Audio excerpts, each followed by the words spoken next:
worried enough to endure things a month ago would have seemed preposterous.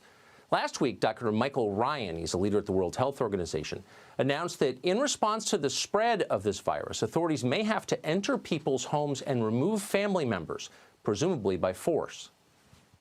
In most parts of the world, due to lockdown, most of the transmission that's actually happening in many countries now is happening in the household, at family level. In some senses, transmission has been taken off the streets and pushed back into family units. Now we need to go and look in families to find those people who may be sick and remove them and isolate them in a safe and dignified manner. Just so you know, we're coming to your house, seizing your children and, quote, isolating them in a safe and dignified manner, whatever that means.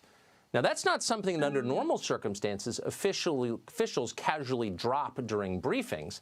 It's the kind of statement that might trigger violence. People don't respond well when you threaten to take their kids. But Ryan said it like it was no big deal, and that's how the media treated it. His threat didn't make headlines in any of the major newspapers in this country. That's the kind of moment we're in. So how long will this moment last? Well, on Friday, Eric Garcetti, the mayor of Los Angeles, predicted that the first in a series of lockdowns will go on until June. One of the things that just concerns me, it's not one of those immediate concerns, but is, you know, this draws out through the summer and then the cold weather comes around and then there's another wave of it. How do you, as a leader, how do you think about this? Early on when people said, is this just going to be a few days or a couple weeks? I said, no, I think it's at least 2 months.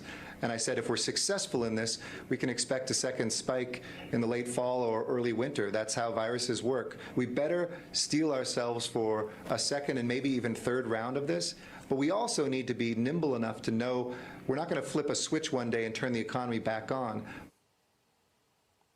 A quote, second and maybe even third round of lockdowns. That's a long time.